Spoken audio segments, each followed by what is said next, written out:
Hari ini tuan-tuan, puan-puan sekalian, kita akan lihat satu lagi fenomena yang ada di alam samudra. Sidang jemaah yang berbahagia, kita tahu Nabi Muhammad dilahirkan di tengah padang pasir. Sepanjang kita belajar sejarah pun kita tahu Nabi Muhammad dibesarkan di tengah padang pasir. Dan kita tidak pernah dengar Nabi Muhammad menyelam di dalam laut. Kita tidak pernah mengetahui adanya peristiwa Nabi diving dalam laut. Ini berarti apa yang berada di alam laut itu satu yang asing bagi Nabi Muhammad sallallahu alaihi wasallam.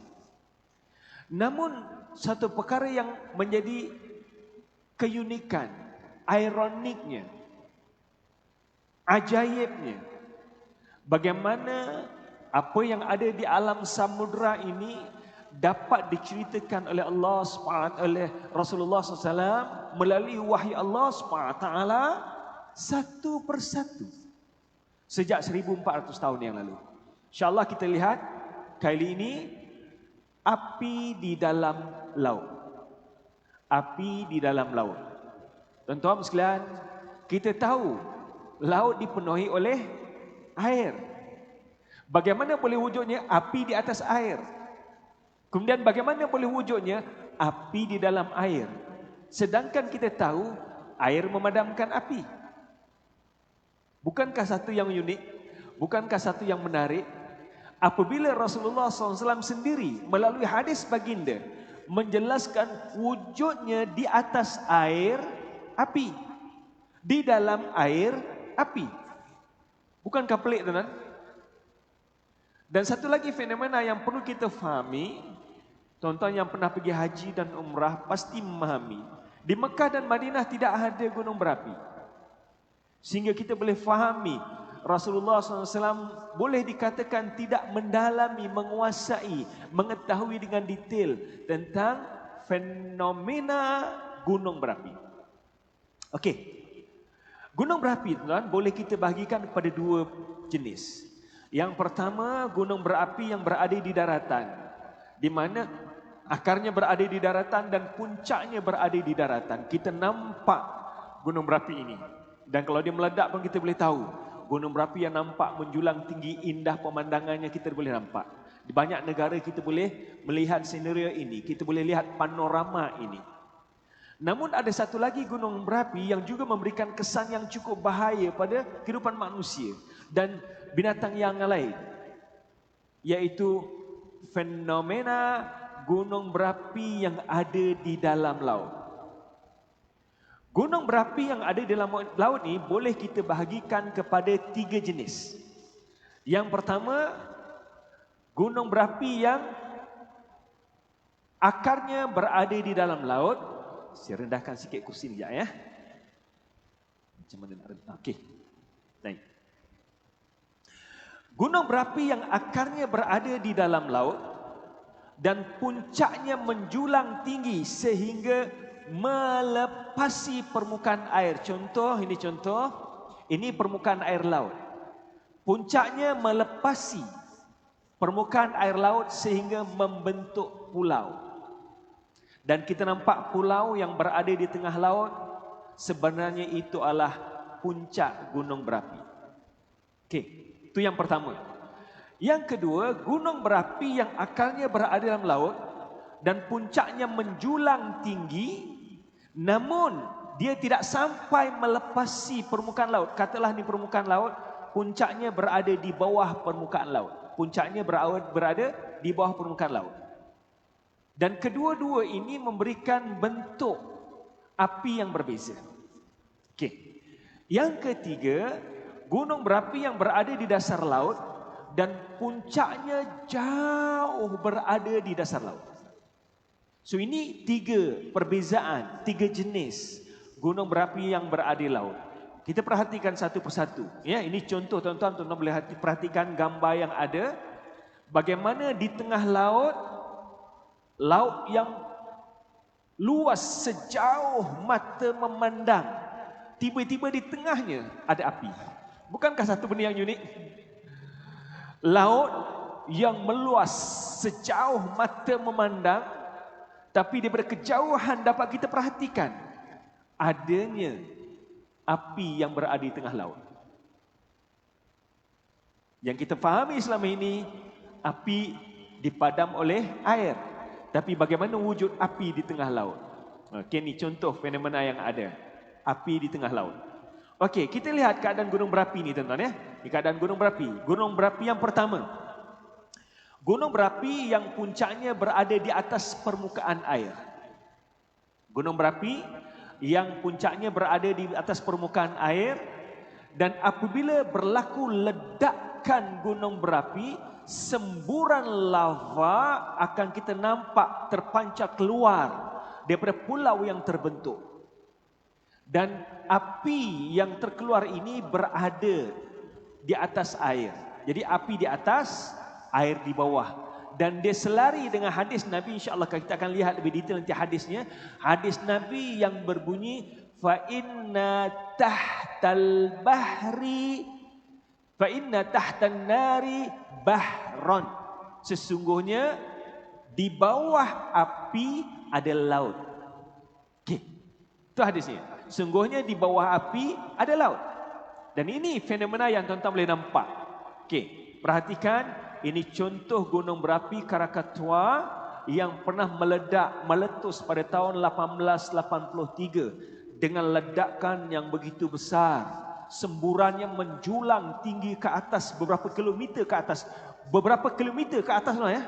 Nak gambarkan besarnya ledakan ini. Bukan hanya beberapa meter. Ketinggiannya mencecah kilometer ke atas dengan asap yang menjulang tinggi.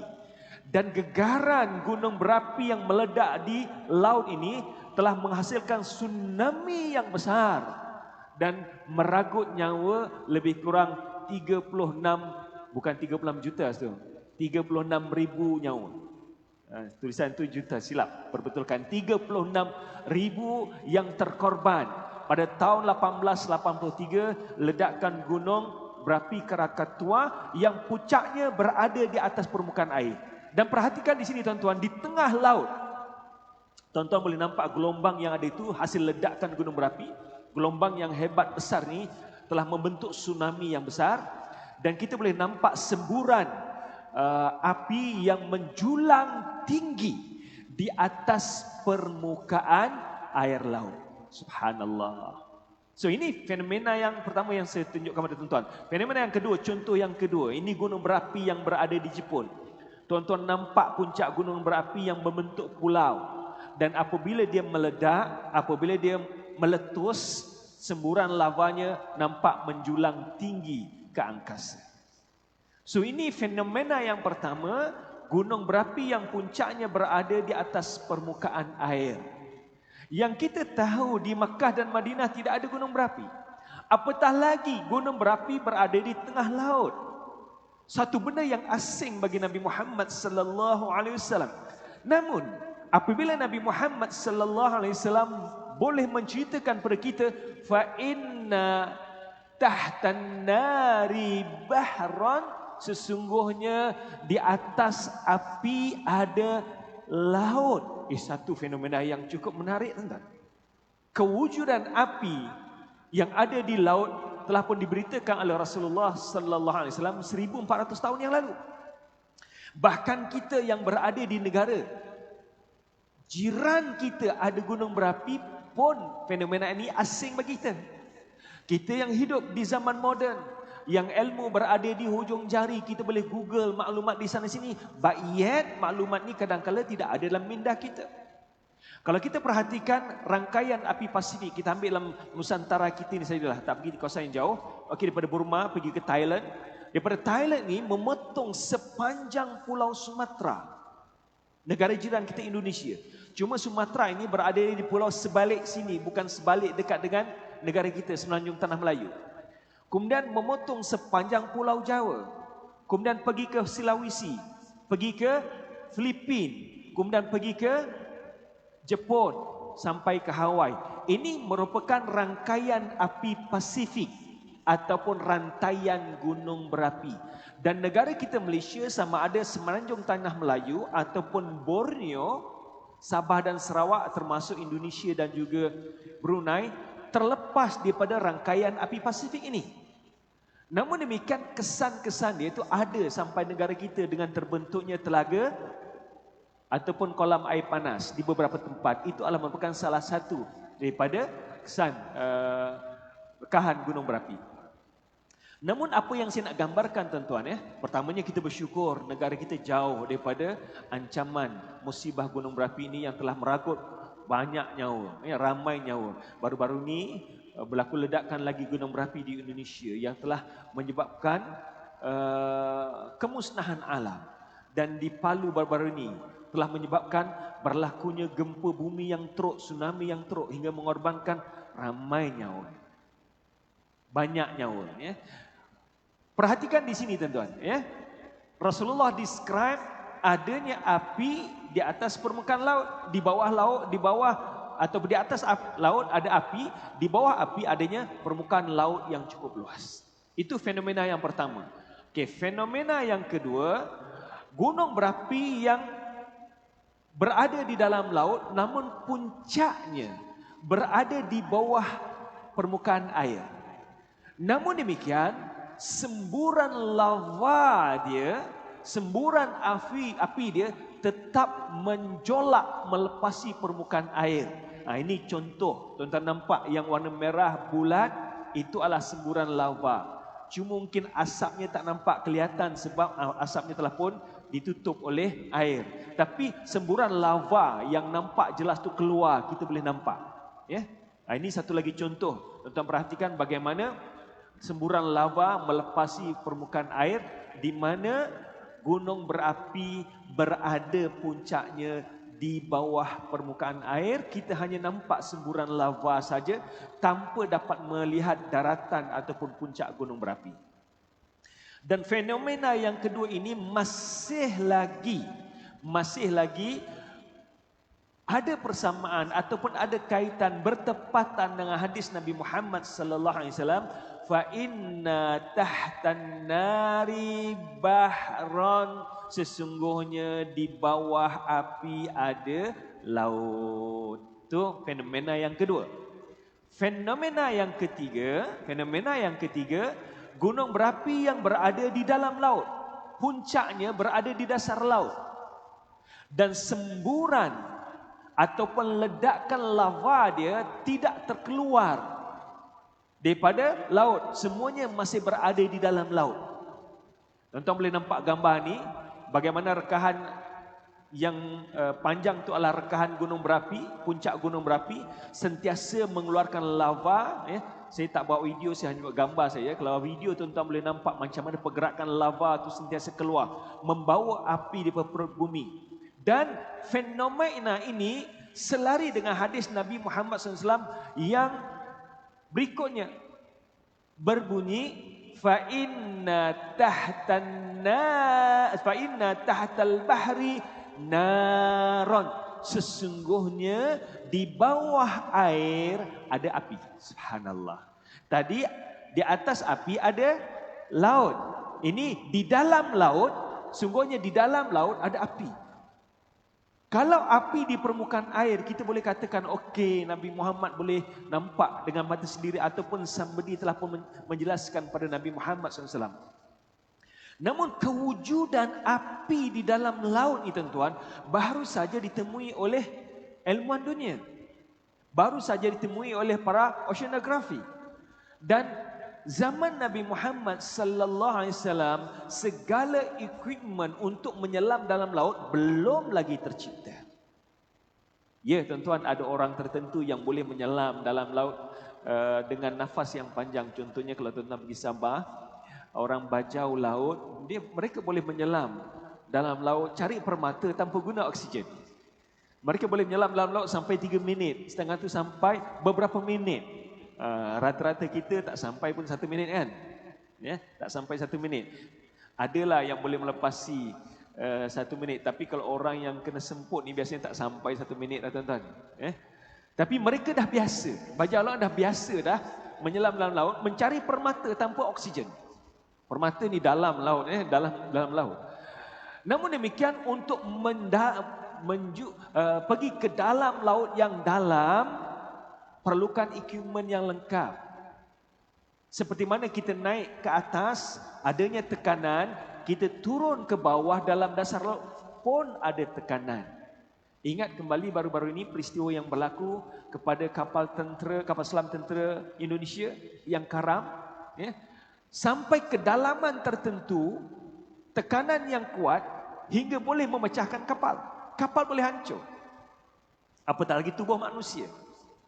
Jadi kita tidak boleh mudah-mudah masuk ke dalam laut tanpa sebarang equipment. Memang kita akan mati. Sama juga kita akan naik ke atas sampai peringkat ketinggian 25,000 meter tanpa sebarang kelengkapan kita naik ke atas, kita akan mati. Kalau tentera yang bawa jet pejuang tu naik ke atas dengan kapal terbang pun sampai peringkat ketinggian tertentu, dia boleh pengsan sebab tak boleh bernafas. It's not easy, tuan-tuan. Nampak tentera yang bawa jet tu, dia ada ketinggian tertentu yang dia boleh pergi.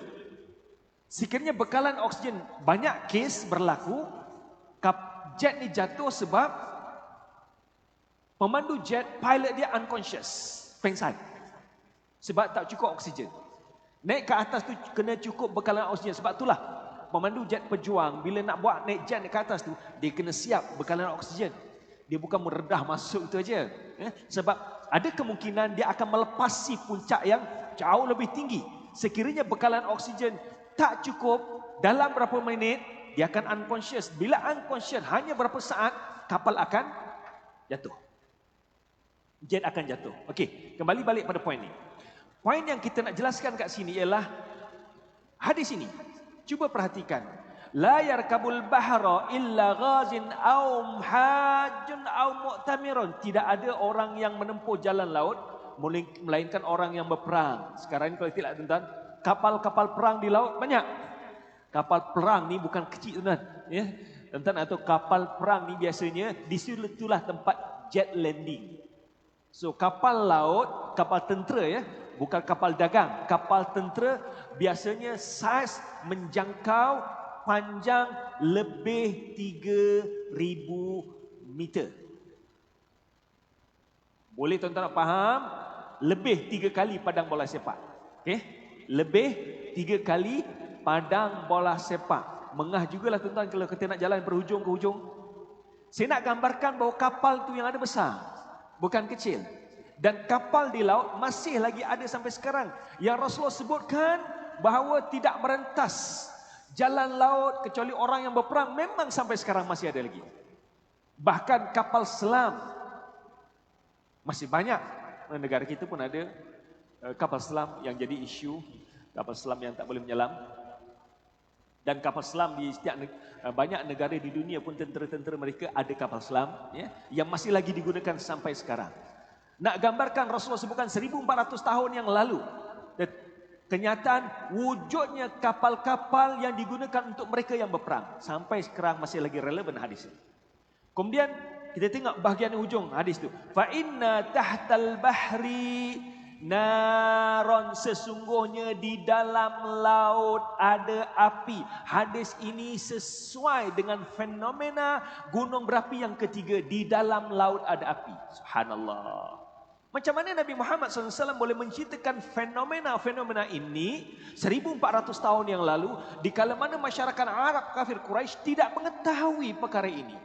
Dan fenomena ini juga asing bagi Nabi Muhammad SAW. Bukankah ini bukti, tuan-tuan? Ini guidance daripada Allah SWT. Wa ma yantiqu 'anil hawa in huwa illa wahyuha. Nabi tak cakap ikut hawa nafsu, melainkan wahyu daripada Allah SWT. Dan kita lihat bahagian yang kedua. Au tahtan nari bahran, ataupun di bawah api ada laut. Dan hadis ini sesuai dengan fenomena yang pertama dan yang kedua. Subhanallah. Bagaimana Nabi Muhammad boleh menjelaskan perkara ini pada kita semua, tuan-tuan? Dalam keadaan perkara ini agak baru bagi kita. Okey, ini dalam hadis Nabi. Cuba kita perhatikan dalam Al-Quran.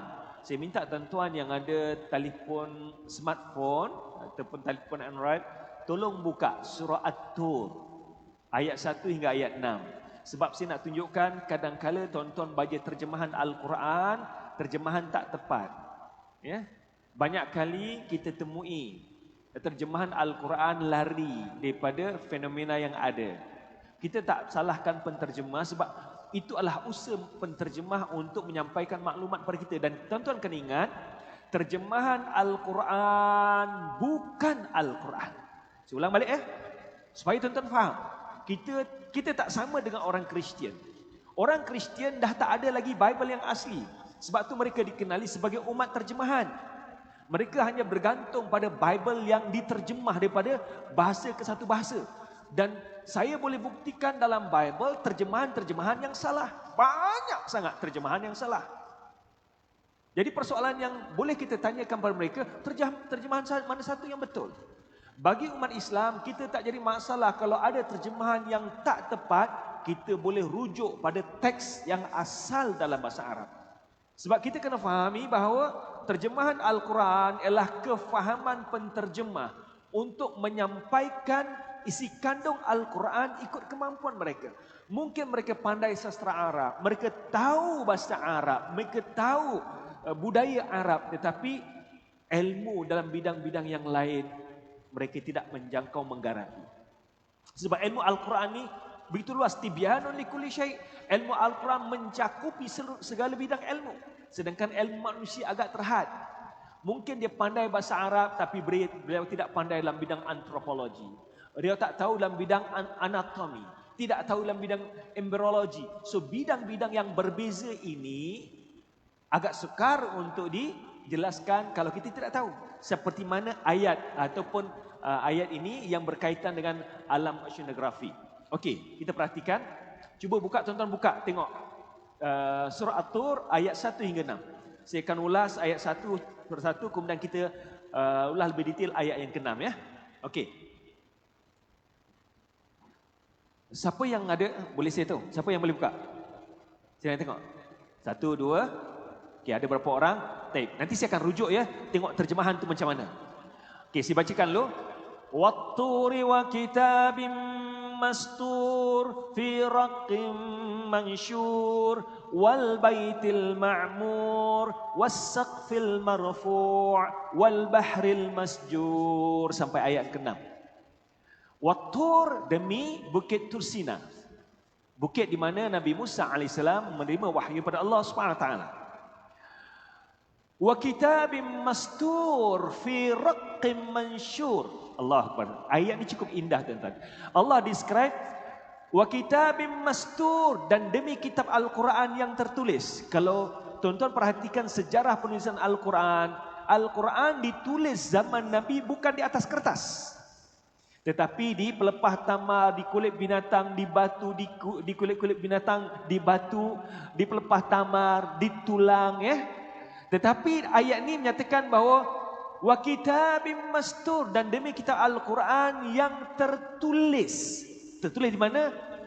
Fi raqqim mansyur, pada kertas-kertas yang diterbitkan. Mansyur ni diberikan nasyara, maksudnya yang diterbitkan. Nasyir penerbit, mansyur yang diterbitkan. So kitab Al-Quran yang tertulis pada kertas dan diterbitkan dengan jumlah yang banyak tak berlaku zaman Nabi Muhammad SAW. Namun prediction Al-Quran telah menjelaskan ia berlaku sekarang. Demi Al-Quran yang tertulis pada kertas-kertas dan kemudian diterbitkan. Subhanallah. Ini satu yang menarik. Saya tak pergi detail yang ini sebab saya nak fokus pada ayat yang ke-6. Wal baitil ma'mur, dan demi baitul ma'mur di tempat yang tinggi. Wasaqfil marfu', dan demi langit yang ditinggikan. Marfu' yang ditinggikan. Tuan-tuan sekalian, fakta saintifik yang dijelaskan oleh Wisto Slipper pada awal kurun ke-20. Wisto Slipper melihat ke angkasa, beliau mendapati bahawa bintang-bintang yang ada bergerak menjauhi bumi. Dan beliau memberikan hipotesis adanya pengembangan alam. Ini hipotesis yang dijelaskan oleh Wisto Slipper. Kemudian diikuti oleh Edwin Hubble yang menciptakan teleskop. Pada tahun 1925, Edwin Hubble mendapati cahaya yang dianggap sebagai bintang oleh Winston Slipper sebenarnya bukan bintang. Ia adalah gugusan bintang-bintang yang sebenarnya galaksi-galaksi yang berbeza-beza, yang bergerak berjauhan.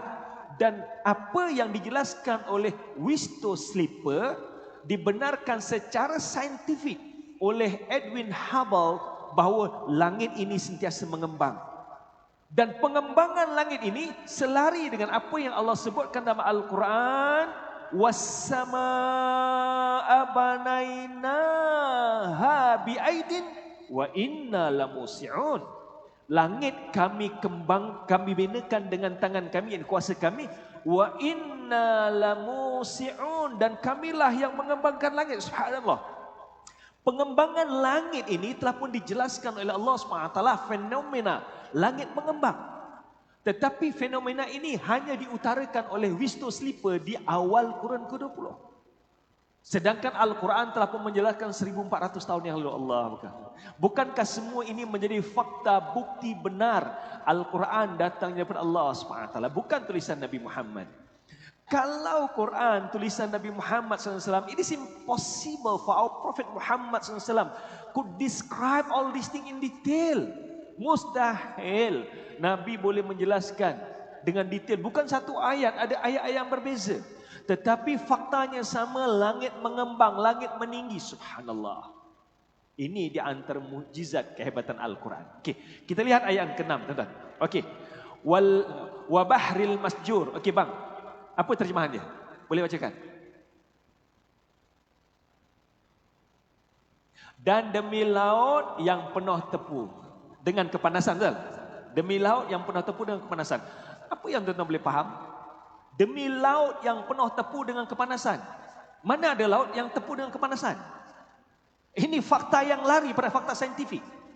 It is impossible that the ocean full with kepanasan dalam semua keadaan. Tak ada. Sebab tu api yang tuan-tuan nampak tadi, dia tidak memanaskan laut, dan air yang ada tidak dapat memadamkan api. Ini fakta yang ada. So terjemahan demi laut yang penuh tepu dengan kepanasan, itu terjemahan yang tak tepat. Ada terjemahan lain tak? Siapa yang boleh buka terjemahan bahasa Inggeris, tengok terjemahan bahasa Inggeris. Terjemahan bahasa Inggeris lebih accurate. Okey. Abang punya terjemahan apa? Okey. Sama ke tak? Beza? Okey, kita tunggu dengar. Okey.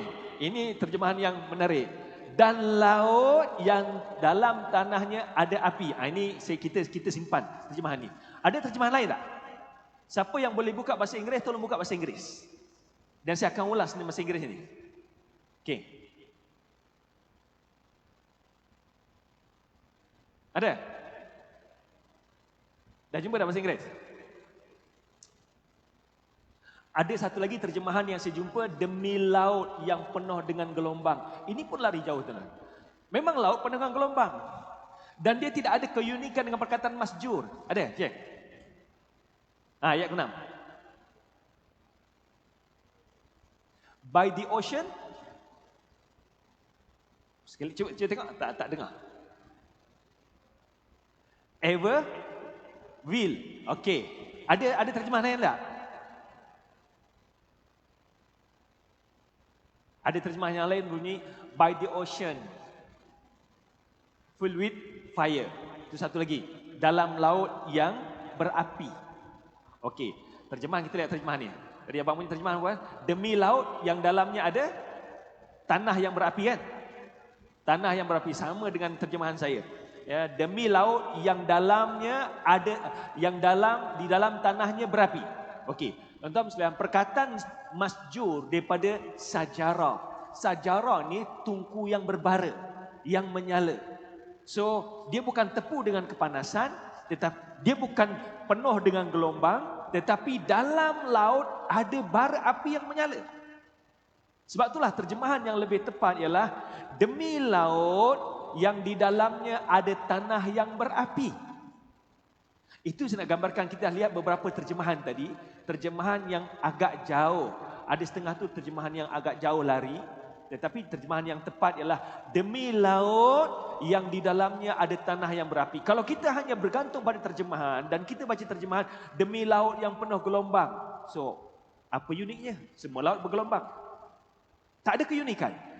Jadi perkataan masjur tidak ada keunikan di sini. Terjemahkan gelombang. Tapi kalau kita terjemahkan demi laut yang penuh tepu dengan kepanasan, dia tidak memberikan makna juga. Sebab api yang ada dalam laut ini tidak memanaskan semua air. Hanya sebahagian dekat air kat situ.